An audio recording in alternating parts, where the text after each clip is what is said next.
नमस्कार, news 18 India पर आप सबका स्वागत है। आपके साथ मैं हूं नेहा पर। न्यूज 18 इंडिया पर इस वक्त की सबसे बड़ी खबर यह है कि पीएम मोदी आज शाम 6 बजे राष्ट्र के नाम संदेश देंगे। इसकी जानकारी उन्होंने ट्विटर पर दी है। पीएम मोदी ने देश के लोगों से जुड़ने की अपील की है। प्रधानमंत्री आज शाम अपने संबोधन में त्योहारों के दौरान कोरोना से बचकर रहने की अपील कर सकते हैं और साथ ही कोरोना वैक्सीन पर पीएम मोदी बड़ा ऐलान कर सकते हैं। तो आज शाम 6 बजे न्यूज 18 इंडिया पर प्रधानमंत्री मोदी का राष्ट्र के नाम सीधा संबोधन आप देखेंगे। और इसको लेकर के हम आपको बता दें कि प्रधानमंत्री ने देशवासियों से अपने ट्वीट के माध्यम से ये अपील की है कि उनके आज के संबोधन में सभी देशवासी उनके साथ जुड़े। न्यूज रूम से अमिताभ सिन्हा हमारे साथ मौजूद हैं, वरिष्ठ पत्रकार शेष नारायण जी हमारे साथ हैं, दिल्ली से विक्रांत यादव हमारे साथ जुड़ गए हैं, बिहार के भोजपुर से नीरज कुमार हमारे साथ हैं, भोपाल से मनोज शर्मा और मुंबई से अभिषेक पांडे। सबसे पहले विक्रांत, मैं आपके पास आना चाहूंगी। सभी के मन में अब ये सबसे बड़ा सवाल है और प्रधानमंत्री की तरफ एक उम्मीद भी है कि आज शाम 6 बजे इस कोरोना काल में जब 7वीं बार जनता से सीधा संवाद करेंगे पीएम, तो क्या कहेंगे? कुछ जानकारी मिल पा रही है विक्रांत?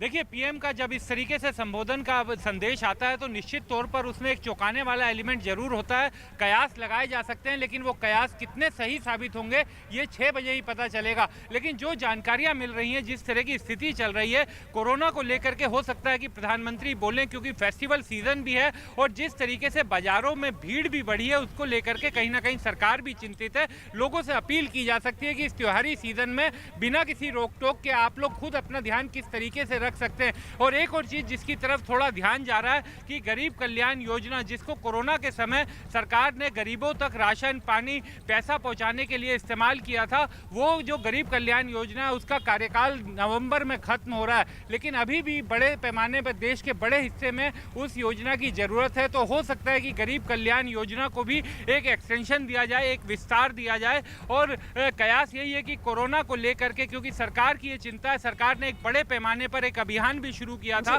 कि जब तक कोरोना की दवा नहीं आती तब तक नियमों के जरिए, जो सामाजिक दूरी का नियम है, हाथ धोने का नियम है या फिर अपने मुंह पर मास्क लगाने का नियम है, इसके जरिए ही कोरोना को मात दी जा सकती है। एक बड़ा अभियान सरकार ने चलाया था इसी फेस्टिवल सीजन को देखते हुए। तो हो सकता है कि प्रधानमंत्री फेस्टिवल सीजन और कोरोना के जिस तरीके के मामले सामने आ रहे हैं उसको लेकर के कोई बात सामने रखे और कोरोना की दवाई। दो बड़ी बातें आप कह रहे हैं। तो आप ये कह रहे हैं कि जिस तरह का त्योहारों का सीजन अब आने वाला है और धीरे धीरे ठंड का मौसम भी आएगा, उसको देखते हुए प्रधानमंत्री कोरोना के संदर्भ में अपनी बात कह सकते हैं। और जैसा कि हम सब जानते हैं, जहां तक देश के प्रधानमंत्री की बात है, कई बार कई तरह के सरप्राइज एलिमेंट्स सीधे जनता से संवाद करते हुए वो जनता के सामने पेश करते हैं। हमारे साथ लगातार खास मेहमान बने हुए हैं। अमिताभ जी के पास जाने से पहले मैं जल्दी से बिहार के भोजपुर का रुख करना चाहूंगी। नीरज कुमार हमारे साथ है।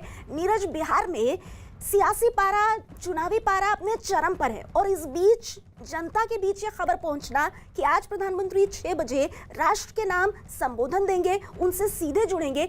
बिहार की जनता में इसको लेकर किस तरह की सुगबुगाहट है? लोग क्या कह रहे हैं? देखिए, बिल्कुल चुनावी माहौल है और अब से 3 दिन बाद यहाँ से कुछ ही दूर पर प्रधानमंत्री नरेंद्र मोदी पहली बार बिहार विधानसभा के चुनाव में रैली को संबोधित करेंगे। लेकिन आज के संबोधन को लोग कैसे देख रहे हैं? हमारे साथ कुछ लोग हैं जो राजनीतिक एक्टिविस्ट हैं, पॉलिटिकल पार्टियों से जुड़े लोग हैं। प्रधानमंत्री आज फिर 6 बजे लोगों को संबोधित करेंगे, क्या उम्मीद करते हैं? राष्ट्र हित में ही कोई बात करेंगे, देश हित में ही बात करेंगे और अच्छी बात करेंगे। अच्छी बात करेंगे। आपको क्या लगता है, क्या बात करेंगे? बहुत अच्छी बात करेंगे। देश के हित में जो भी बात करते हैं, देश के हित में बात करते हैं, इसलिए हम लोग के लिए बहुत अच्छी बात है। लेकिन चुनाव का माहौल है और कोरोना भी प्रसार ले रहा है, तो उसमें आपको लगता है कि कोरोना पे कुछ बोले, क्योंकि त्योहार का सीजन भी आने वाला है? कोरोना की महामारी से तो प्रधानमंत्री जी इतना मेहनत करके हम लोग को बचा कर रखे हुए हैं, हम लोग भी उसमें साथ दिए हुए हैं। कोरोना महामारी से हम लोग एकदम बहुत मेंटेन करके रह रहे हैं।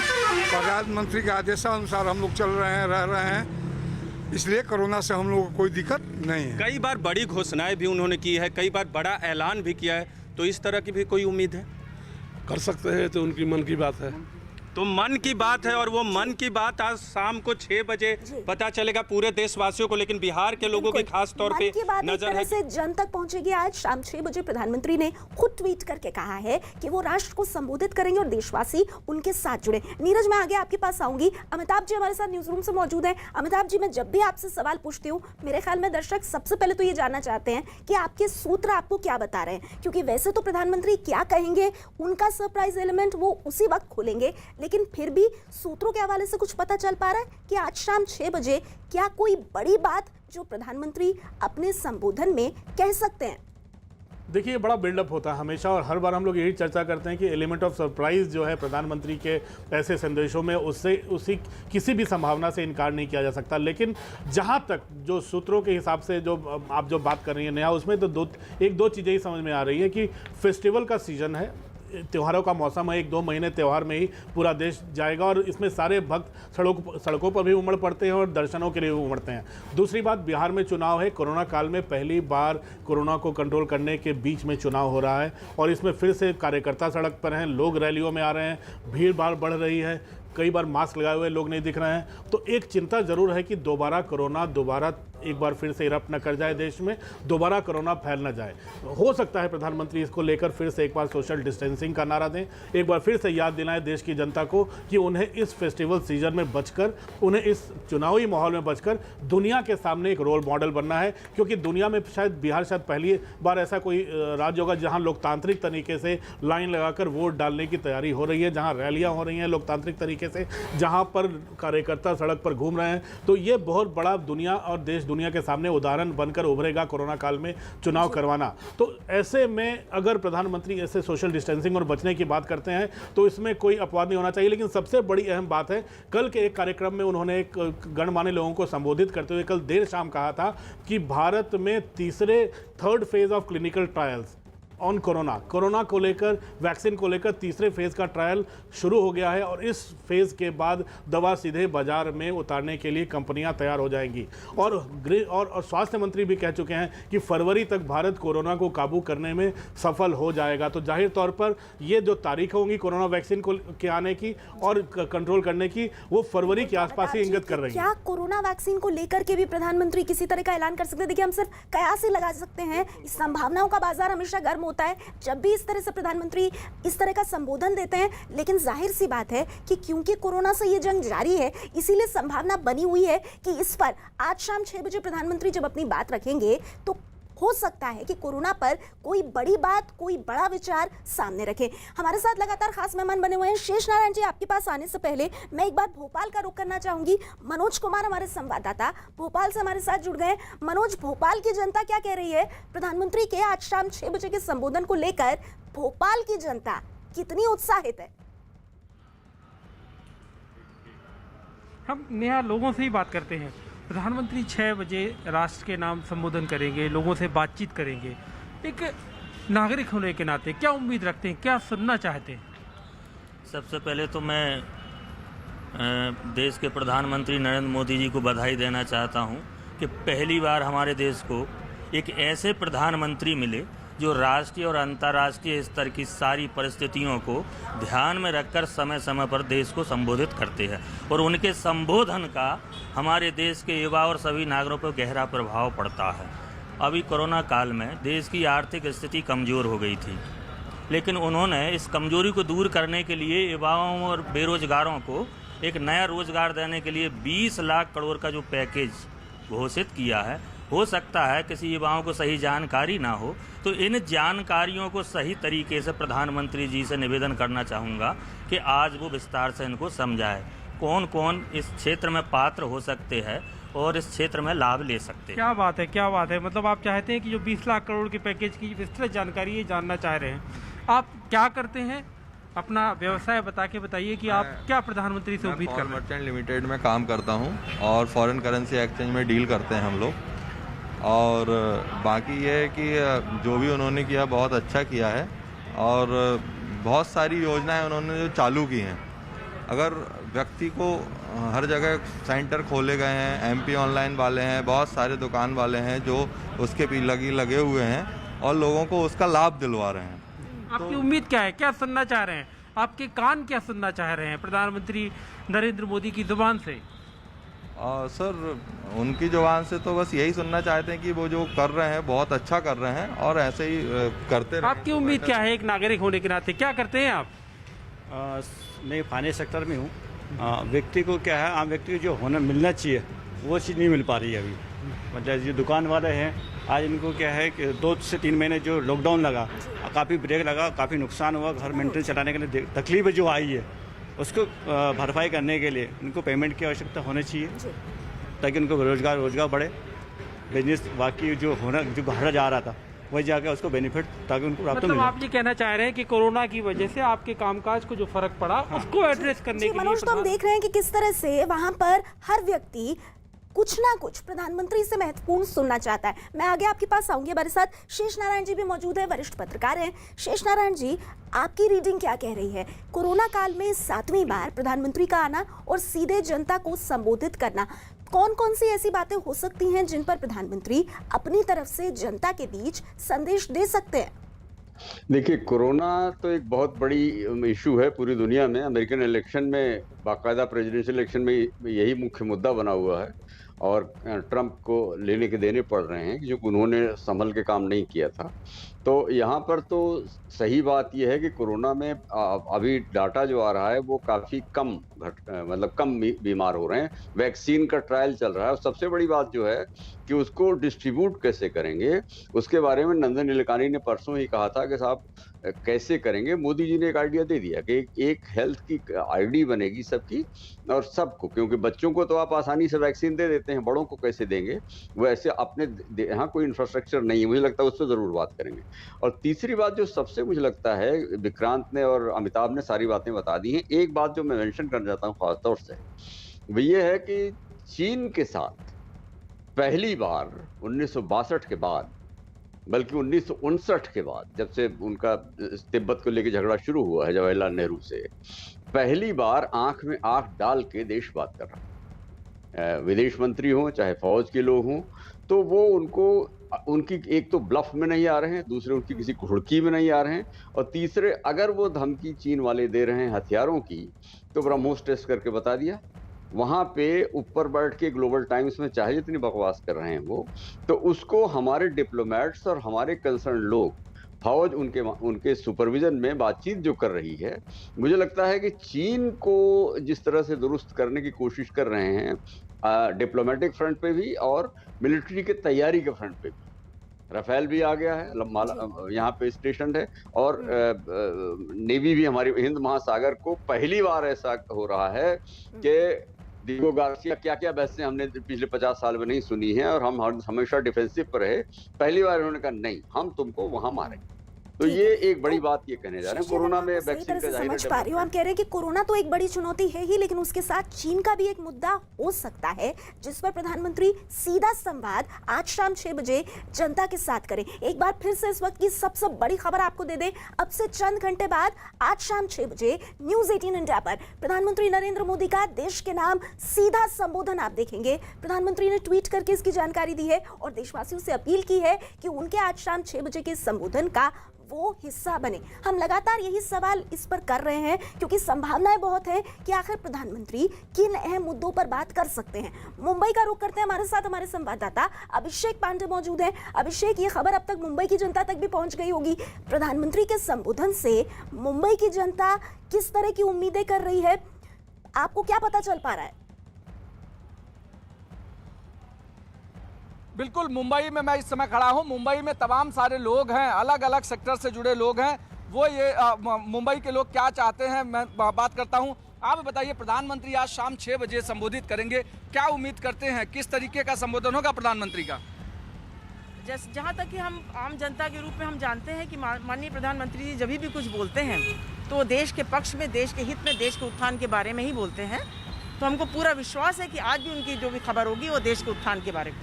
बिल्कुल, हमारे साथ यहाँ पर और भी लोग हैं। गुरबख्श सिंह जी हैं। आप बताइए कि आज प्रधानमंत्री 6 बजे संबोधित करेंगे, क्या उम्मीद करते हैं किस तरीके से प्रधानमंत्री के संबोधन में? हम जैसे कि पहले भी कहा गया है कि प्रधानमंत्री जी जब भी बोलते हैं तो देश के हित में बोलते हैं, लेकिन अब ये वक्त आ गया कि उन्हें व्यवसाय के हित में भी बोलना चाहिए। जो भी आज तक प्रधानमंत्री जी ने कहा हमने सुना। उन्होंने कहा आप तालियां बजाइए, हमने वो भी किया। उन्होंने कहा बर्तन बजाइए, हमने वो भी किया। जो भी उन्होंने कहा हमने किया। अब हम ये देखना चाहते हैं कि प्रधानमंत्री जी हमारी मन की बात भी सुन रहे हैं या नहीं सुन रहे, और हम चाहते हैं कि वो इस व्यवसाय को समझें कि हम इस वक्त हिंदुस्तान सबसे लो है रिसर्जेंस में। मतलब जो हमने आंकड़े देखे -10.53, जो कि बहुत पाकिस्तान और वियतनाम और चाइना जैसी कंट्रीज से भी बहुत लो है। तो कब तक ये लॉकडाउन चलेगा, और अगर लॉकडाउन खुल भी गया तो ये व्यवसाय को पुश करने के लिए वो क्या करेंगे? बिल्कुल, व्यवसाय को आप ये बताइए कि आप क्या उम्मीद करती हैं प्रधानमंत्री से? तो लग रहा है अच्छा ही कुछ करेंगे, लेकिन इस समय परेशानियां तो बहुत है। हॉस्पिटल में भी है, हम लोग डर के हमारे ब्लड टेस्ट नहीं करा रहे हैं हॉस्पिटल में एडमिट होने के डर से। करेंगे, अच्छा ही करेंगे, लेकिन उनकी बात तो हम लोग मानते हैं जो कहेंगे। बिल्कुल, हमारे साथ और हैं सीनियर सिटीजन। आप ये बताइए कि आप क्या उम्मीद करते हैं प्रधानमंत्री के संबोधन से आज? I just hope for the best. English is fine, right? I just hope for the best that everything happens good. Only thing is that he should take care of the working sector class also. If people are losing jobs due to corona and they are over 60, then he should do something about that. Thank you. बिल्कुल, आप बताइए कि आप किस तरीके से चाहती हैं कि प्रधानमंत्री किन चीज़ों का संबोधन करेंगे? वही हम भी सोच रहे हैं कि अच्छा ही करेंगे, वो देश के हित में ही कर रहे हैं। जो भी करे अच्छा ही काम करे, और कोरोना से जुड़े हुए कुछ अच्छा काम करे वो। बिल्कुल, यहाँ पर अलग अलग तरीके से प्रतिक्रियाएं जैसे देखने को मिल रही हैं। उसमें सबसे बड़ा ये है कि प्रधानमंत्री अब तक जो भी चीज़ें करी वो देश के लोगों ने सुना। अब इस समय व्यवसाय को लेकर हो या कोरोना के से जो देश जूझ रहा है, उन सारी मुद्दों को भी प्रधानमंत्री को अपने संबोधन में लेना चाहिए, ताकि देश को आगे कैसे चलना है, आगे कैसे चलाना है, उस चीज़ पर बात हो सके। इसको लेकर के मुंबई की जनता उत्साहित है कि 6 बजे प्रधानमंत्री आखिर क्या बोलेंगे और उनके संबोधन में क्या नया होगा जो देश की जनता सुनना चाहेगी। देख रहे हैं कि मुंबई की जनता की कई उम्मीदें भी हैं, कई सवाल भी हैं, और वो ये उम्मीद कर रहे हैं कि उनमें से कुछ का जवाब शायद प्रधानमंत्री आज शाम 6 बजे जब अपना संबोधन देंगे तो उसमें मिल सकता है। लगातार हमारे साथ खास मेहमान और हमारे संवाददाता बने हुए हैं। विक्रांत, मैं एक बार फिर से आपका रुख करूंगी। ये देखिए, सबसे पहले तो हम बता दें अपने दर्शकों को कि इस कोरोना काल में ये सातवां संदेश आज प्रधानमंत्री का होने जा रहा है। इससे पहले मार्च से लेकर जून तक जब कोरोना को लेकर के लॉकडाउन रहा या स्थिति गंभीर होती गई, हर वक्त प्रधानमंत्री सुप्रीम लीडर की तरह फ्रंट पर खड़े नजर आए और सबसे आगे पंक्ति में खड़े होकर पूरे देश को लीड करते नजर आए, देश का नेतृत्व करते नजर आए। और आज शाम 6 बजे एक बार फिर से कोरोना काल में 7वीं बार देश को संबोधित करेंगे प्रधानमंत्री नरेंद्र मोदी। विक्रांत, सवाल सबके मन में ये है कि कोरोना को लेकर भले ही अनलॉक की प्रक्रिया कई चरणों से गुजरकर यहाँ तक पहुंची है, लेकिन क्या कोरोना को लेकर किसी तरह का कोई नया निर्देश प्रधानमंत्री की तरफ से आज आ सकता है? देखिए, अब इस तरीके का कयास लगाना थोड़ा मुश्किल होगा, लेकिन जिस तरह की स्थिति बनी हुई है उसको देखते हुए लगता नहीं है कि सरकार अब किसी तरह की कोई रेस्ट्रिक्शंस या पाबंदी लगाने पर विचार कर रही है। ऐसा कोई ख्याल सरकार के पास संज्ञान में नहीं है। हालांकि दुनिया के कई देशों में हम बात करें तो कई जगह ऐसी स्थिति बनी है कि कोरोना के नंबर्स इतने ज़्यादा तेज़ी से सेकेंड वेव में बढ़े कि वहाँ पर दोबारा से लॉकडाउन जैसी चीज़ों पर विचार हुआ और कुछ जगह फैसला भी हुआ। लेकिन अब चूँकि भारत उससे आगे निकला है और जिस तरह से भारत की अगर हम तीनों ही चीजें देखें कोरोना के मामले में, जो नए मामले सामने आ रहे हैं, जो रिकवरी के मामले हैं, जितने ठीक होने का प्रतिशत है, और दुनिया में कोरोना के जो पेशेंट हैं उसका अगर मृत्यु दर का देखें तो उसमें भी भारत की जो मृत्यु दर है कोरोना पेशेंट्स की वो कम है। तो ये तीनों अहम पॉइंट्स होते हैं किसी भी मामले में कोरोना का कितना असर है उसको देखने में। लेकिन एक बड़ा खतरा बिल्कुल सरकार के संज्ञान में, सरकार जानती है, और प्रधानमंत्री चूंकि इतनी बड़ी आवाज है कि उनकी आवाज का एक असर होता है। और त्योहारी सीजन है, फेस्टिवल सीजन है, साथ साथ सर्दियों का मौसम आ रहा है, तो विशेषज्ञों का यह मानना है कि इस मौसम में कोरोना एक दूसरी बार अपना प्रकोप दिखा सकता है। तो अब जो है जन जागृति, लोगों को साथ के इस अभियान को आगे बढ़ाया जा सकता है कि फेस्टिवल सीजन में, त्योहारी सीजन में आप लोग अपनी खरीदारी भी कीजिए, अपने त्योहार भी मनाइए, लेकिन अपनी जो गाइडलाइंस हैं, जो दिशा निर्देश हैं, उसका पालन कीजिए। इसी कारण सरकार ने पहले से ही एक मुहिम शुरू की, एक आंदोलन शुरू किया, जन जागरण अभियान, जिसमें लोगों से कहा गया गया कि जब तक कोरोना की दवा ना बने आप लोग 3 नियमों का पालन करते रहिए। और अब प्रधानमंत्री अगर इससे ये कयास है, ये सिर्फ कयास है, क्योंकि प्रधानमंत्री का एक सरप्राइज एलिमेंट होता है, तो कोई नहीं कह सकता कि वो क्या बोलेंगे, लेकिन लोगों की एक जन भागीदारी बिल्कुल चाहिए सरकार को। तो हो सकता है कि इसको लेकर के सरकार बात करे। बात कह रहे हैं, क्योंकि भोपाल से मेरे साथ रिपोर्टर हैं, मुंबई से मेरे साथ अभिषेक है, मैं उन लोगों के पास जाऊंगी। अभिषेक जी, आप कुछ कहना चाहते हैं? यस, यहाँ पर और भी जिस तरीके से लोग कह रहे हैं कि बैंकिंग सेक्टर्स, क्योंकि मुंबई एक फाइनेंशियल हब है, उस पर बातचीत करने के लिए तमाम सारे लोग।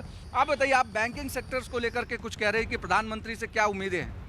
बैंकिंग सेक्टर में थोड़ी सी परेशानी आ गई है, क्योंकि लोगों को मजदूरी नहीं मिल रही, लोगों का काम बंद है, काम ठप हो गया था, तो उसकी वजह से बैंक से जो लोन लिए गए हैं, लोगों ने जो लोन लिए हैं उसको वो लोग रीपे नहीं कर पा रहे हैं।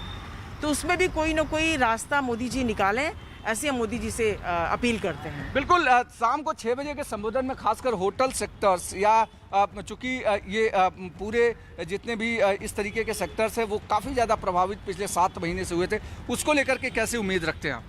कि उम्मीद तो बहुत है हमारे, उम्मीद पे खरे उतरे, यही हम चाहते हैं, और इस व्यवसाय को बचाएं, क्योंकि किसी चीज़ को बर्बाद करना बहुत आसान होता है। मैं नहीं कह रहा हूँ कि बर्बाद किया गया है, ये माहौल ही कुछ ऐसा था कि बर्बाद हो गया है। इसे अब वापस लाना ये सिर्फ इंडस्ट्रियलिस्ट के या बिजनेसमैन के हाथ में नहीं, ये बहुत निर्भर करता है गवर्नमेंट के हाथ में। और जो अब तक कुछ भी हमें गवर्नमेंट की तरफ से नहीं मिला, तो हम ये सोचते हैं कि थोड़ा अगर गवर्नमेंट इस सेक्टर को पुश करे तो ये एक ऐसा सेक्टर है जो कि इकोनॉमी को पुश कर सकता है। तो अभिषेक देखिए, हम देख रहे हैं कि मुंबई में लोगों की बहुत उम्मीदें हैं प्रधानमंत्री से। जाहिर सी बात है, उनके कई सवाल भी हैं, समस्याएं भी हैं जिनसे वो दो चार हो रहे हैं कोरोना काल में, और इसीलिए वो चाहते हैं कि प्रधानमंत्री इन सब पर अपनी बात रखे। जल्दी से मैं इस पर आपका एक कॉमेंट चाहूंगी अमिताभ जी। प्रधानमंत्री को लेकर के कमोबेश अगर देखा जाए, क्योंकि उनसे इतनी ज्यादा उम्मीदें हैं, बार बार ये कहा जा रहा है कि वो उम्मीद करते हैं कि मोदी जी ये करें, मोदी जी वो करें, तो पीएम को लेकर देश भर में एक पॉजिटिव सेंटिमेंट हमेशा से रहा है। ऐसे में आज जब प्रधानमंत्री आएंगे तो किस तरह की उनकी बॉडी लैंग्वेज होगी, जहाँ कहाँ वो समझाएंगे, कहाँ पर वो बताएंगे, कहाँ पर वो चेताएंगे, ये तमाम चीजें कहीं ना कहीं आज शाम 6 बजे के संबोधन में काफी अहम रह सकती है। अमिताभ जी, बिल्कुल, यहाँ 2 चीज़ें साफ करना चाहूँगा कि एक तो इसके बारे में अटकलें लगाना, स्पेकुलेट करना बड़ा मुश्किल काम होता है प्रधानमंत्री के जब ऐसे संदेश आने वाले होते हैं। तो सबसे पहली बात। दूसरी बात, प्रधानमंत्री आज फिर से लाइव बोलने वाले हैं, इसीलिए क्या कहेंगे शायद ये बहुत लोगों को पता भी नहीं होगा प्रधानमंत्री क्या कहने वाले हैं। तो और तीसरी बात जो सबसे अहम है, वो जो मौसम चल रहा है उसके हिसाब से कोरोना तो बहुत बड़ी बात है, कोरोना वैक्सीन का हो सकता है कुछ ना कुछ उसके बारे में संकेत देकर जाए प्रधानमंत्री। शेषनारायण जी कह रहे हैं कि चीन को लेकर काफ़ी कुछ चल रहा है, चीन में अगर जो मूवमेंट बढ़ रही है वो हो सकता है। लेकिन मैं फिर से कहूँगा, प्रधानमंत्री आज लाइव हैं, प्रधानमंत्री के ऊपर अटकलें लगाना ठीक नहीं है, लेकिन माहौल त्योहारों का है, पूरे 1-2 महीने त्योहारों का मौसम पूरे देश में रहेगा। माहौल चुनाव का है, चुनाव अगर कोरोना फैलता नहीं है, अगर कोरोना का दोबारा फिर से स्पट नहीं आता है, तो एक बहुत बड़ा रोल मॉडल साबित होगा कोरोना काल में चुनाव करवाने का। इसीलिए अटकलें लगाई जाएं तो हो सकता है कि कोरोना के ऊपर संदेश हो और कोरोना वैक्सीन की तरफ इशारा। जी बिल्कुल, मैं एक बार जल्दी से जरा रुक कर लेती हूँ। भोपाल में हमारे साथ मनोज जी मौजूद हैं, मनोज हमारे संवाददाता। मनोज, ये बताइए कि प्रधानमंत्री क्योंकि कोरोना काल में 7वीं बार आ रहे हैं, और प्रधानमंत्री का टेलीविजन स्क्रीन पर आना, क्योंकि कोरोना का वक्त है, सीधे मुखातिब होना संभव नहीं है, ऐसे में प्रधानमंत्री का सीधे आना, जनता से संवाद, ये जनता के बीच में कितना कॉन्फिडेंस इंस्टिल करता है, मैं इस पर आऊंगी आपके पास आगे मनोज। लेकिन इस वक्त हमारे साथ लखनऊ से राजीव सिंह जुड़ गए हैं। राजीव, सीधे आपके पास आते हुए, आपकी बात हुई होगी लोगों से अपने आसपास, लखनऊ के लोग प्रधानमंत्री मोदी के कोरोना काल में 7वीं बार इस तरह से उनसे सीधे संवाद करने के 6 बजे के इस वक्त को कैसे देख रहे हैं और उनकी उम्मीदें क्या हैं? देखिए नेहा, जब प्रधानमंत्री नरेंद्र मोदी ने देश के नाम संदेश दिया है या देश को संबोधित किया है, तब कोई न कोई बड़ी घोषणा की है। ऐसे में उत्तर प्रदेश के लोग और खासकर राजधानी के लखनऊ के लोग भी ये उम्मीद कर रहे हैं कि आज प्रधानमंत्री नरेंद्र मोदी कोई बड़ी घोषणा कर सकते हैं या किसी मुख्य मुद्दे पर चर्चा कर सकते हैं, चाहे जो अभी हमारे वरिष्ठ सहयोगी बता रहे थे, चाहे वो कोरोना का मुद्दा हो या इस वक्त नवरात्रि का सीजन चल रहा है, त्योहारों का मौसम है, तो ये भी एक ऐलान किया जा सकता है कि जिस तरह से बीते दिनों ये चर्चा हो रही थी कि जो लड़कियों की शादी की उम्र है उसको लेकर प्रधानमंत्री प्रधानमंत्री नरेंद्र मोदी इस दौरान घोषणा कर सकते हैं, क्योंकि बिहार में भी चुनाव है और उत्तर प्रदेश में भी उपचुनाव है, तो इसको लेकर भी प्रधानमंत्री कहीं ना कहीं कोई बड़ा ऐलान कर सकते हैं। उम्मीद ये भी जताई जा रही है कि जिस तरह से लगातार सीमा पर विवाद बढ़ रहा है चीन सीमा पर, तो जो भारत ने एक चीनी सैनिक को पकड़ा है उसको छोड़कर भी एक बड़ा दिल दिखाने का ऐलान करेंगे और इसको जताएंगे। तो कुल मिलाकर लोगों में अब बेहद उत्सुकता है, वो जानना उस वक्त का इंतजार कर रहे हैं जब प्रधानमंत्री नरेंद्र मोदी आज शाम 6 बजे पूरे देश की जनता को संबोधित करेंगे, क्योंकि लोगों के मन में भी कई आस है और उम्मीद है कि क्योंकि एक लंबे समय के बाद अनलॉक 5 के दौरान कई चीजें अब खोली गई हैं, जो जनजीवन है वो सामान्य हुआ है, तो ऐसे में प्रधानमंत्री नरेंद्र मोदी अब क्या ऐलान करेंगे, आज क्या वो बात रखेंगे, इसका लोग बेसब्री से इंतजार कर रहे हैं। नई बात आपने कही कि लड़कियों की शादी की उम्र पर क्या बोल सकते हैं प्रधानमंत्री, क्या इसकी भी संभावना जो है वो बनी हुई है। हमारे साथ इस वक्त अमित पांडे भी जुड़ गए, हमारे संवाददाता, सीधे उनका रुख करते हैं। अमित, जिस तरह से प्रधानमंत्री आज शाम 6 बजे कोरोना काल में 7वीं बार आने वाले हैं, उसको किस तरह से देखा जाए? विंध्याचल कुशवाहा जी, भगवान चौधरी जी, जिला अध्यक्ष वीआईपी पार्टी, बहुत ही वरिष्ठ नेता, पूर्व में विधायक रहे डॉक्टर स्वामीनाथ तिवारी जी, रमेश वर्मा जी, नगर के अध्यक्ष, हमारे युवा साथी अर्चित जी, सम्मानित मंच और यहाँ इतनी बड़ी संख्या में एकत्र आए हमारे सभी आदरणीय बुजुर्गों, मेरे नौजवान साथियों, माताओं और बहनों, सबसे पहले जब मैं यहाँ बक्सर में आया हूँ तो मैं कहना चाहूंगा कि मां गंगा के ही पावन धरती के प्रणाम करा तारी, महर्षि विश्वामित्र के पुण्य भूमि के रहुआ सबके अभिनंदन करतानी। आप सबका अभिनंदन, आप सबका स्वागत। बिहार एक ऐसी तपोभूमि है, कर्म भूमि है, जिसने समाज को, देश को, दुनिया को एक दृष्टि दी। और सिर्फ मैं ये भाषण के लिए नहीं कह रहा हूं, हम महात्मा बुद्ध को याद करें, चंद्रगुप्त को याद करें, महात्मा गांधी ने भी पहली सत्याग्रह चंपारण में की, उनकी भी कर्म भूमि रही तो बिहार रही। और आजाद भारत में अगर हम लोकनायक जयप्रकाश नारायण को याद करें तो ध्यान में आता है कि आजाद भारत में भी प्रजातंत्र को मजबूत करने का और कांग्रेस का वैकल्पिक सरकार देने का अगर किसी ने बीड़ा उठाया तो संपूर्ण क्रांति के नाम पर लोकनायक जयप्रकाश नारायण ने उठाया। इस बात को हमको समझना चाहिए। इसलिए मित्रों, ऐसी धरती को और ऐसे धरती के सपूतों को कुछ मैं अपनी ओर से कहूं, इसकी कोई आवश्यकता नहीं है। तो बिहार के बक्सर में आपने देखा कि प्रधानमंत्री नरेंद्र मोदी जल्दी वहां रैली करने वाले हैं, लेकिन उससे पहले जेपी नड्डा वहां पर आज रैली करते हुए, और आज प्रधानमंत्री नरेंद्र मोदी शाम 6 बजे देशवासियों को संबोधित भी करेंगे। आगे बढ़ने से पहले एक जरूरी जानकारी, स्वास्थ्य मंत्रालय और नीति आयोग के साथ न्यूज 18 आपसे ये कहना चाहता है एक जरूरी बात, और वो ये है कि मास्क पहनिए, लेकिन मास्क पहनने से पहले भी जरूरी है हाथों को अच्छी तरह से साबुन और पानी से धोना, और मास्क को इस तरह से पहनना कि हमारे नाक और मुंह पूरी तरह से ढक जाए। चेहरे और मास्क के बीच कोई गैप नहीं रहना चाहिए। ध्यान रहे, हमें मास्क लगाने के बाद उसके आगे के हिस्से को बिल्कुल नहीं छूना है, और सिंगल यूज मास्क को जितना जल्दी हो आप नष्ट कर दें। नया मास्क पहनना है, और हाँ, मास्क को हरदम पीछे की तरफ से पकड़ के ही आपको उतारना है, इसे आगे से बिल्कुल नहीं छूना है। न्यूज 18 इंडिया NBA का सदस्य है और निष्पक्ष